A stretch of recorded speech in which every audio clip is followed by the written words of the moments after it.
You can do it all, but not all at once.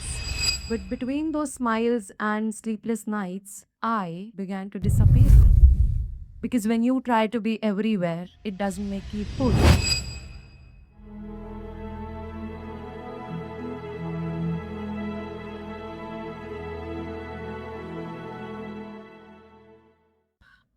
Here's what I've learned: you can do it all. You can do it all, but not all at once. There's always a but, and never at the cost of yourself. For a long time, I always believed that being everywhere is success, that being busy is being successful, that showing up everywhere in every classroom, every stage, every competition meant that I was growing, that if I kept doing, achieving, performing, I'd eventually be the perfect version of myself. And for a while, I did.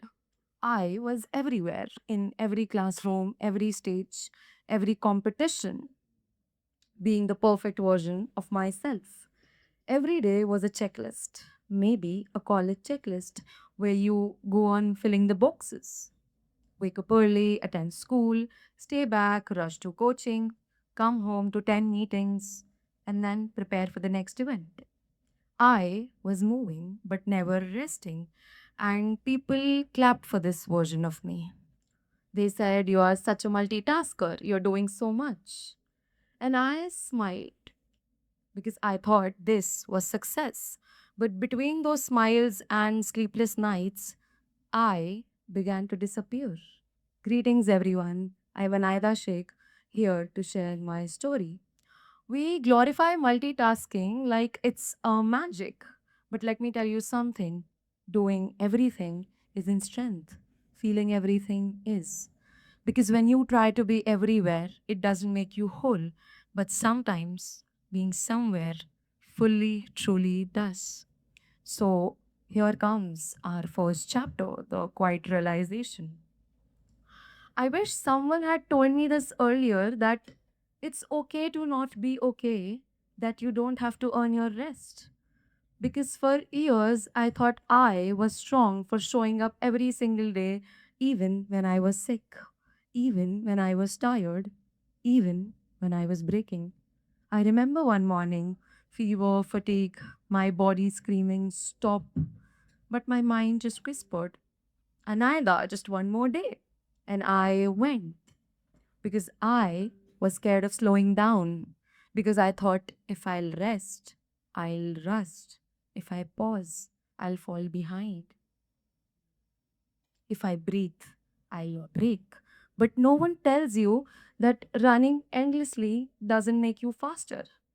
It just makes you forget why you started. We live in a world that glorifies multitasking, where exhaustion is worn like a badge and silence is mistaken for laziness. And I fell into that illusion. I was that girl, the girl who did it all. I remember once I had been there for everyone, for every competition, every event, every performance, every person who needed me.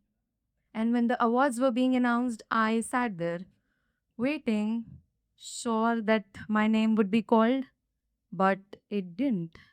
And somewhere between the moment of silence, I realized something painful, that I had given everything but nothing to myself, that I had achieved enough but hadn't felt enough, that I was doing everything right, yet nothing felt mine. So we think that doing more makes us more, and what if doing less made us real, right? Made us real.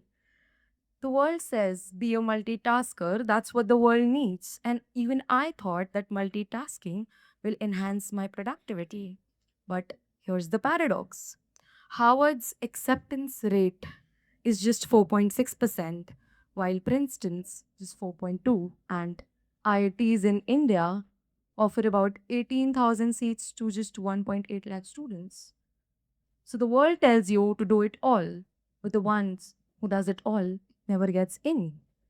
Research from Stanford even shows that multitasking can reduce your productivity by up to 40%, while Harvard Business Review calls it the myth of efficiency, right?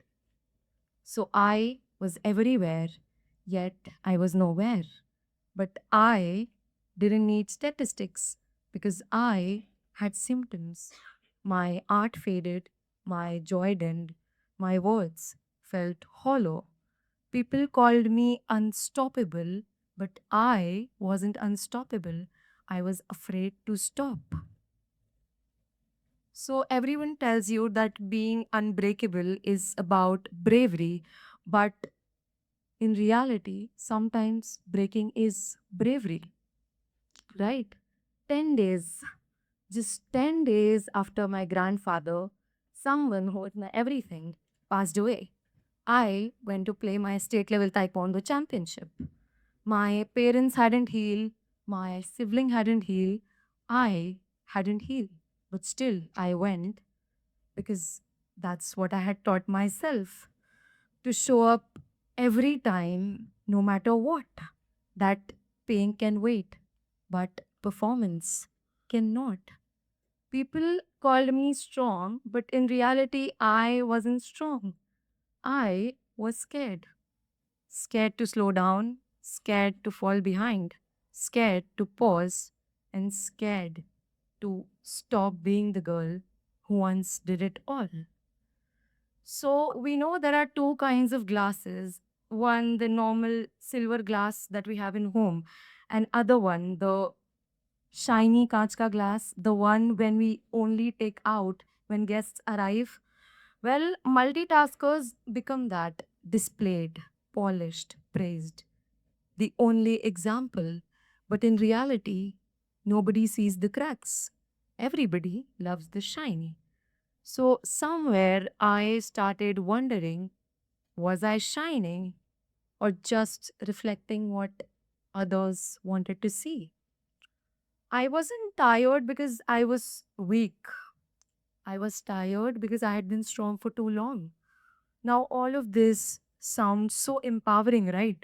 But in reality, it's just sugar coated exhaustion.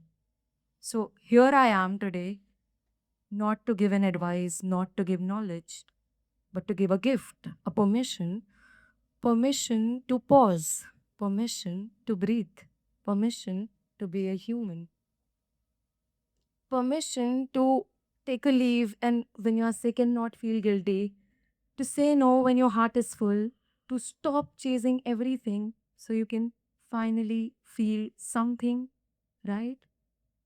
Because maybe that's when you realize, just maybe, that it's not about doing everything. It's about doing what matters.